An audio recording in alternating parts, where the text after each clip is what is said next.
चलते हैं जहां पर संघ प्रमुख क्या कुछ कह रहे हैं। मोहन भागवत सुनाते हैं आपको। संघ चालक, माननीय सहसंघ चालक जी, उपस्थित अन्य अधिकारी गण, नागरिक सज्जन, माता भगिनी तथा आत्मीय स्वयंसेवक बंधु, वास्तव में हमारे प्रमुख अतिथि जी ने जो बात अपने भाषण में कही उसके अलावा और कुछ कहने की, सोचने की जरूरत नहीं है। वो अच्छे गायक भी है और अच्छे वक्ता भी है, ये आज पता चला है हमको, परंतु मुझे तो बोलना पड़ेगा। लिखित भाषण मेरा चला गया है मीडिया में, उसमें से बातें आएंगी, परंतु कुछ बातें आपके सामने यहां से रखना ये आवश्यक हो जाता है, इसलिए मैं रख रहा हूं। ये बात सही है और हम सब उसका अनुभव कर रहे हैं कि प्रतिवर्ष भारतीयों का गौरव दुनिया में बढ़ रहा है। दानवता पर मानवता की पूर्ण विजय का ये जो विजय पर्व अपना विजयादशमी है, इस वर्ष की विजयादशमी में भी हम ये अनुभव कर रहे हैं। ऐसा अनुभव देने वाले कई प्रसंग हमने अभी अभी अनुभूति में हमारे लाए हैं। जैसे G20 की परिषद यहां पर हुई, वो तो प्रतिवर्ष होती है, लेकिन यहां पर हुई उसकी एक विशेषता रही। उस परिषद में हमारे भारतीयों के आतिथ्य की बड़ी प्रशंसा हुई, उसका पहली बार उन्होंने अनुभव किया। हमारे विविधता की सजी संस्कृति का गौरव उन्होंने अनुभव किया। केवल भूतकाल की बात नहीं, हमारी वर्तमान की जो उमंग भरी उड़ान है उसको भी उन्होंने प्रत्यक्ष देखा, दुनिया भर के देशों के लोगों ने। और हमारे मन की जो सद्भावना है, प्रामाणिक सद्भावना है, अफ्रीकन यूनियन को सदस्य बनाने में पहले ही दिन परिषद का घोषणा पत्र एक मत से कराने में, और हमारी राजनीतिक कुशलता भी उन्होंने देखी, हमारी प्रामाणिक सद्भावना भी उन्होंने देखी। विशेषकर आर्थिक विषयों पर केंद्रित जो परिषद होती थी, उसमें पहली बार वसुधैव कुटुंबकम की बात कही गई। महिलाओं के उन्नति की, महिलाओं के नेतृत्व की बात कही गई,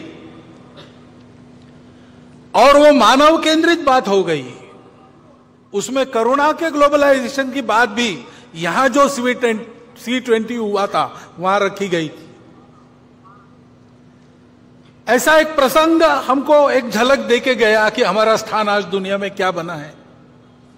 हमारे नेतृत्व के कारण भारत का एक विशिष्ट स्थान दुनिया के अग्रणी देशों में बन गया। इसको हमने अनुभव किया।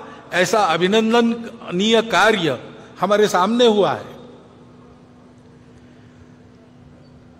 और केवल उसी इसमें नहीं, हमारे खिलाड़ी भी इस बार आशियाई खेल हुए। 100 से अधिक, इस भाषण को लिखते तक 107 पदक, 28 स्वर्ण, रौप्य पदक 38 और 41 कांस्य हमारे खिलाड़ियों ने जीते। हमारा देश सब क्षेत्रों में आगे बढ़ रहा है, ये हम देख रहे हैं। आर्थिक स्थिति भी हमारी, हम 5वें नंबर पर 10वें से ऊपर उठकर आ गए इकोनॉमी। डिजिटल टेक्नोलॉजी का हमने उपयोग किया गरीबों के कल्याण में, सारी योजनाएं नीचे तक पहुंची, उसके लाभ, ये सारी बातें हमने की। स्टार्टअप्स की क्रांति जैसे हो गई सभी क्षेत्रों में, केवल टेक्नोलॉजी में नहीं, कृषि हो, स्पेस हो, डिफेंस हो, सर्वत्र यह प्रगति भी हमने देखी है। और इसलिए हमको बड़ा आनंद लगता है कि हाँ, आगे बढ़ रहे हैं, और केवल भौतिक बातों में नहीं। राष्ट्र का पुरुषार्थ उस राष्ट्र की अपनी धरोहर के आधार पर अपने वैश्विक प्रयोजन के सिद्ध करने वाले आदर्शों के आधार पर होती है। उनको हम देखते, उनका अनुकरण करते, तब आगे बढ़ते। हमारे संविधान के पृष्ठ पर जिनका चित्र है वो हमारे राष्ट्रीय आदर्श भगवान राम, उनके बाल स्वरूप का रामलला का मंदिर अयोध्या में बनने जा रहा है। अपने मंदिर में रामलला प्रवेश करने वाले हैं 22 जनवरी को। यह प्रसंग हम देखने वाले हैं। उसमें सब लोग तो आ नहीं सकेंगे, सुरक्षा की बात रहेगी, वहां के व्यवस्थाओं की बात रहेगी। धीरे धीरे बाद में जाएंगे अपनी अपनी सुविधा से। परंतु उस दिन अपने सारे देश में हम अपने अपने जगह अपने छोटे छोटे मंदिरों में ऐसा वातावरण बना सकते हैं। भगवान राम धर्म की मर्यादा के प्रतीक है। समाज में सब लोगों को अपनाने वाले भगवान राम थे। भगवान राम करुणा के प्रतीक है। इन सब बातों को ध्यान में रखते हुए ऐसा आत्मीयता का, सर्वसमावेशकता का, समरसता का, प्रेम का, स्नेह का वातावरण, धार्मिकता का वातावरण सर्व देश में बने, ऐसे छोटे छोटे कार्यक्रम अपने जगह पर तो हम कर ही सकते हैं। परंतु ये सारे प्रसंग भारत का एक अमृत काल देखने का सौभाग्य हम सबको मिला है, और इसलिए शताब्दियों की संकट परंपरा को पार हमने किया है और हम आगे बढ़ रहे हैं, ऐसा ध्यान में आता है। हमने सदाचार, अहिंसा की शिक्षा देने वाले भगवान महावीर जी का 2550वां वर्ष हम संपन्न कर रहे हैं। हिंदवी स्वराज्य के संस्थापक छत्रपति शिवाजी महाराज, इनका 350वां वर्ष हम संपन्न कर रहे। महर्षि दयानंद सरस्वती, जिन्होंने अंग्रेजों के गुलामी से मुक्त होने के लिए, योग्य बनने के लिए हमको फिर से अपने मूल की ओर खींचा और उसकी स्पष्ट और यथार्थ कल्पना दी।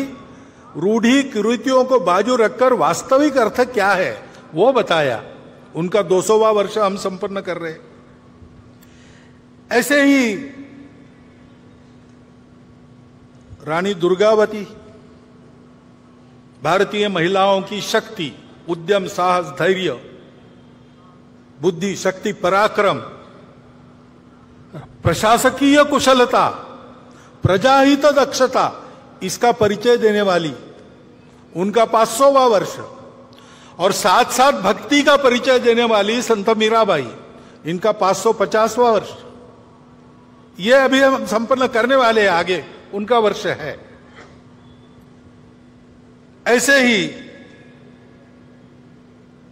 अपने राजनीतिक प्रशासन की कुशलता के साथ साथ, प्रजाहित दक्षता के साथ साथ, जो अपने जीवन को सामाजिक विषमता के निर्मूलन के लिए लगा चुके, ऐसे कोल्हापुर के छत्रपति शाहू महाराज का, उनका भी 150वां जयंती वर्ष हम मना रहे।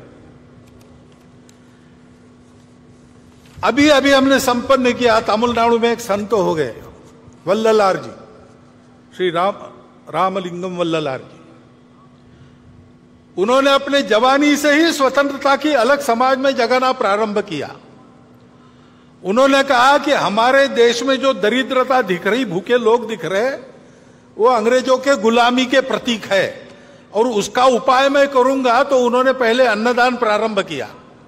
उस समय तमिलनाडु में जो चूल्हा उन्होंने अन्नदान के लिए जलाया, वो आज भी जल रहा है और वहां अन्नदान कार्यक्रम चल रहा है।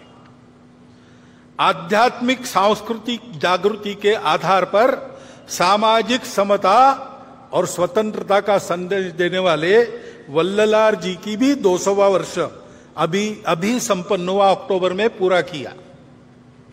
इन सब महापुरुषों के द्वारा हमको ये संदेश मिलते हैं सामाजिक समरसता के, स्व के गौरव के, अपने परंपरा के, दुनिया को देने के लिए हमारे पास क्या क्या है उसके, जैसे हमारे प्रमुख अतिथि जी ने उल्लेख किया, हमारे हर बात में हमारा स्व है, संगीत में है, अन्न में है, सारी बातों में है।